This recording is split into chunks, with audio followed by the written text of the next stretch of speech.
Hi, ನೀವು ನಿಮ್ಮ ಮೊಬೈಲ್ನ ಯಾರಿಗಾದರೂ ಕೊಟ್ಟಾಗ ಅವರೇನಾದರೂ ನಿಮ್ಮ ಮೊಬೈಲ್ನಲ್ಲಿರೋ ಆ್ಯಪ್ಸ್ನ ಓಪನ್ ಮಾಡಿ ನಿಮ್ಮ ಸೀಕ್ರೆಟ್ನ ನೋಡಿಬಿಡ್ತಾರೆ ಅಂತ ಭಯ ಆಗುತ್ತಾ? ಹಾಗಾದರೆ ಈ ಆ್ಯಪ್ ಯೂಸ್ ಮಾಡಿ.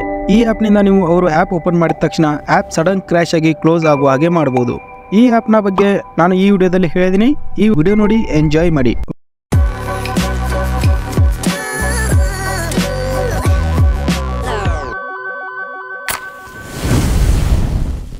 ಹೀಗೆ ಮಾಡೋದಕ್ಕೆ ನಾನು ಈ ಆ್ಯಪ್ನ ಯೂಸ್ ಮಾಡ್ತೀನಿ. ಈ ಆ್ಯಪ್ನ ಹೇಗೆ ಡೌನ್ಲೋಡ್ ಮಾಡ್ಕೋಬೋದು ಅಂತ ಈ ವಿಡಿಯೋದಲ್ಲಿ ಮುಂದೆ ಹೇಳಿಕೊಡ್ತೀನಿ.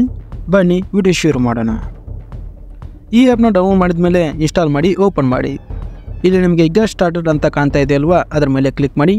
ನಂತರ ಇಲ್ಲಿ ಮೂರನೇ ಆಪ್ಷನ್ ಮೇಲೆ ಕ್ಲಿಕ್ ಮಾಡಿ. ನಂತರ ಆ್ಯಪ್ಸ್ನ ಸೆಟ್ ಮಾಡ್ಕೊಳ್ಳಿ. ನಾನು ಇಲ್ಲಿ ನಾರ್ಮಲ್ ಪಾಸ್ವರ್ಡ್ 1234ನ ಸೆಟ್ ಮಾಡ್ತೀನಿ. ನಂತರ ಓಕೆ ಮೇಲೆ ಕ್ಲಿಕ್ ಮಾಡಿ. ನಂತರ ಇಲ್ಲಿ ನಿಮ್ಮ ಪಾಸ್ವರ್ಡ್ನ ಹಾಕಿ. ಈ ಆ್ಯಪ್ ಓಪನ್ ಆಗುತ್ತೆ. ನಂತರ ಇಲ್ಲಿ ಕ್ಲಿಕ್ ಮಾಡಿ ಆ್ಯಪ್ ಲಾಕರ್ಗೆ ಅಕ್ಸೆಸಿಬಿಲಿಟಿ ಪರ್ಮಿಷನ್ನ ಕೊಡಿ. ಇಲ್ಲಿ ನಾನು ಆ್ಯಪ್ ಲಾಕರ್ ಮೇಲೆ ಕ್ಲಿಕ್ ಮಾಡಿದರೆ ಇದು ಓಪನ್ ಆಗ್ತಾ ಇಲ್ಲ. ಆದ ಕಾರಣ ನಾನು ಆ್ಯಪ್ನ ಕ್ಲೋಸ್ ಮಾಡಿ ಆ್ಯಪ್ ಲಾಕರ್ನ ಆ್ಯಪ್ ಇನ್ಫೋಗೆ ಹೋಗಿ ಇಲ್ಲಿ ಬಲಗಡೆ ಕಾಣ್ತಿರೋ 3 ಡಾಟ್ ಮೇಲೆ ಕ್ಲಿಕ್ ಮಾಡಿ ಹಲೋ ರೆಸ್ಟ್ರಿಕ್ಟೆಡ್ ಸೆಟ್ಟಿಂಗ್ಸ್ ಮೇಲೆ ಕ್ಲಿಕ್ ಮಾಡಿ ನನ್ನ ಮೊಬೈಲ್ ಲಾಕ್ನ ಹಾಕ್ತೀನಿ. ನಂತರ ಆ್ಯಪ್ ಲಾಕರ್ನ ಓಪನ್ ಮಾಡಿ ನಂತರ ಇಲ್ಲಿ ಕ್ಲಿಕ್ ಮಾಡಿ ಆ್ಯಪ್ ಲಾಕರ್ಗೆ ಅಕ್ಸೆಸಿಬಿಲಿಟಿ ಪರ್ಮಿಷನ್ನ ಆನ್ ಮಾಡಿ.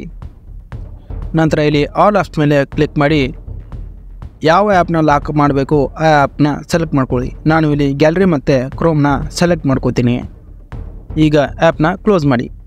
ನಾವು ಈಗ ಸೆಲೆಕ್ಟ್ ಮಾಡಿರೋ ಆ್ಯಪ್ನ ಓಪನ್ ಮಾಡಿದರೆ ಅದು ಪಾಸ್ವರ್ಡ್ನ ಕೇಳುತ್ತೆ.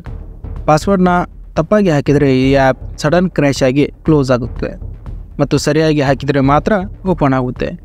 ಈಗ ನಾವು ಸೆಲೆಕ್ಟ್ ಮಾಡಿರೋ ಆ್ಯಪ್ನ ಅನ್ಸೆಲೆಕ್ಟ್ ಮಾಡೋದು ಹೇಗೆ ಅಂತ ನೋಡೋಣ. ಮತ್ತೆ ಆ್ಯಪ್ ಲಾಕರ್ನ ಓಪನ್ ಮಾಡ್ಕೊಳ್ಳಿ. ನಂತರ ನಾವು ಸೆಲೆಕ್ಟ್ ಮಾಡಿರೋ ಆ್ಯಪ್ಸ್ ಮೇಲೆ ಕ್ಲಿಕ್ ಮಾಡಿ ಓಕೆ ಮೇಲೆ ಕ್ಲಿಕ್ ಮಾಡಿ. ಇದು ಈಗ ಅನ್ಸೆಲೆಕ್ಟ್ ಆಗುತ್ತೆ.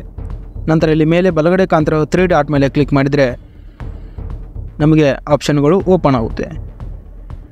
ಮೊದಲನೇ ಆಪ್ಷನ್ನಿಂದ ನಾವು ಈ ಆ್ಯಪ್ನ ಹೈಡ್ ಮಾಡ್ಬೋದು. ಎರಡನೇ ಆಪ್ಷನ್ನಿಂದ ಆ್ಯಪ್ ಲಾಕ್ನ ಚೇಂಜ್ ಮಾಡ್ಬೋದಾಗಿದೆ. ನಂತರ ಮೂರನೇ ಆಪ್ಷನ್ನಿಂದ ನಾವು ಫಿಂಗರ್ ಪ್ರಿಂಟ್ ಅನ್ಲಾಕ್ನ ಆನ್ ಮಾಡ್ಕೋಬೋದು.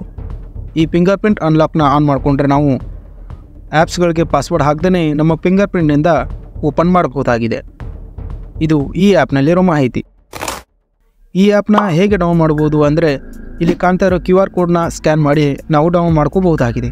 ಅದು ಹೇಗೆ ಅಂದರೆ ಇಲ್ಲಿ ಕಾಣ್ತಾ ಇರೋ QR ಕೋಡ್ನ ಸ್ಕ್ರೀನ್ಶಾಟ್ ತೆಗೆದುಕೊಂಡು QR ಸ್ಕ್ಯಾನರ್ ಆ್ಯಪ್ನಲ್ಲಿ ಅಪ್ಲೋಡ್ ಮಾಡಿ. ನಂತರ ನಿಮಗೆ ಗೂಗಲ್ ಡ್ರೈವ್ ಲಿಂಕ್ ಓಪನ್ ಆಗುತ್ತೆ. ಅದನ್ನು ಕ್ಲಿಕ್ ಮಾಡಿದರೆ ಗೂಗಲ್ ಡ್ರೈವಲ್ಲಿ ಹೋಗಿ ಡೌನ್ಲೋಡ್ ಮಾಡ್ಕೋಬಹುದಾಗಿದೆ.